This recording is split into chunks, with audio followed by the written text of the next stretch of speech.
Hi, this is Dina for Splitcoaststampers. In this video, I'll show you how to use dies to create an outline for watercolored images. I'm working with Sizzix plates for my big shot, so you'll need to adjust this sandwich if you have another machine. But I've got the multi-purpose platform, and I'll open that to tab 1.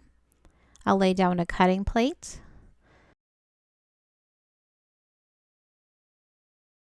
And then this silicone rubber pad. A piece of watercolor paper face up, a wafer die with the cutting side down,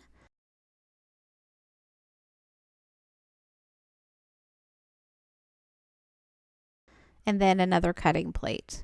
And whatever machine you use, your sandwich will need to have an embossing pad, the paper, and die in that order, and your other plates may vary. I've run that through my big shot and you can see the results here. And because that silicone pad cushions the paper there, the die just presses into the paper without having the pressure to cut through.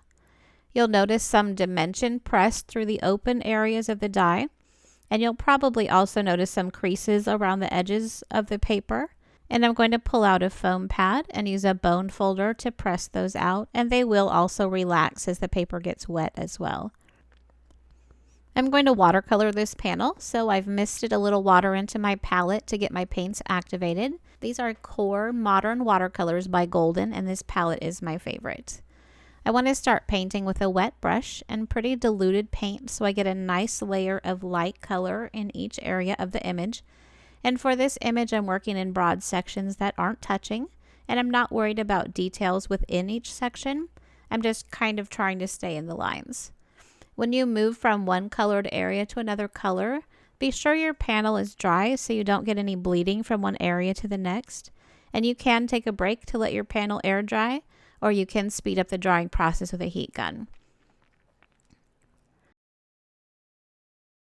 I've got all my base colors laid down, and sometimes at this point I mist the panel with water and just let the colors feather out a little into the background, and that works better with dye inks or markers, and it didn't really do anything here, so I just added a little random background color with my brush.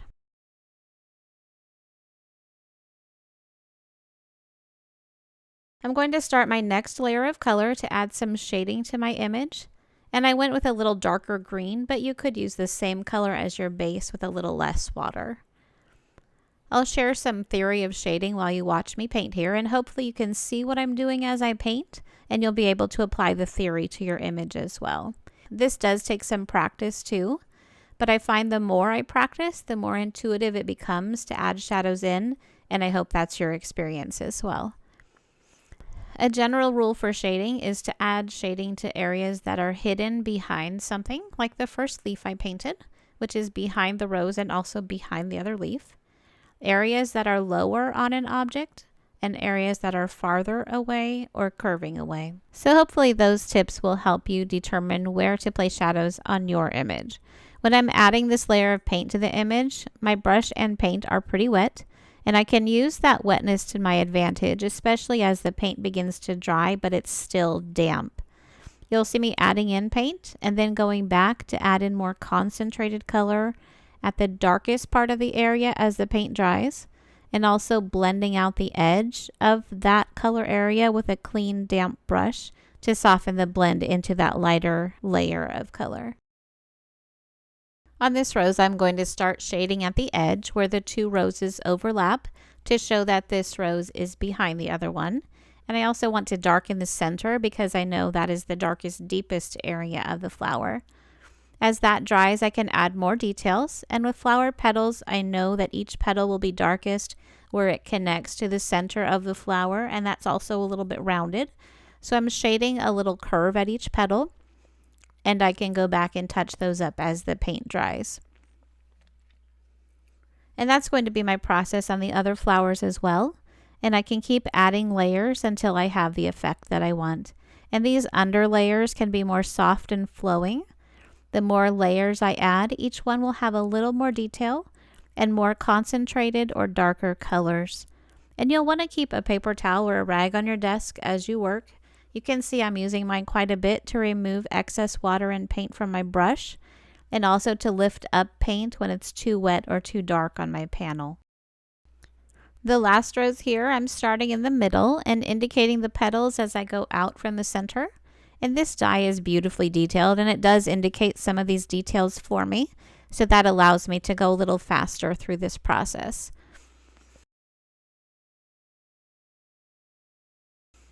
Again, I can add in the shadows loosely and then go back and add darker color into the damp paint or blend out the harder edges with a clean brush.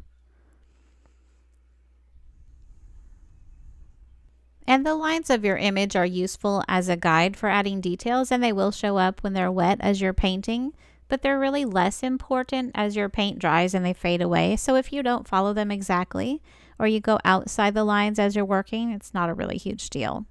I love using colored pencils over watercolor, and now that my panel is completely dry, I'm using very sharp pencils and a very light touch just to add some deeper shading and define the edges of my image a little more clearly.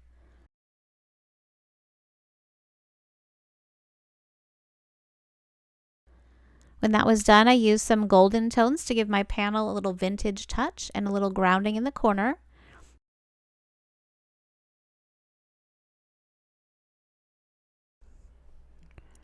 And then here I have just a little bit of white gesso, and I'm using a tiny ball stylus to add some dots to the center of each of the roses, just for a fun detail.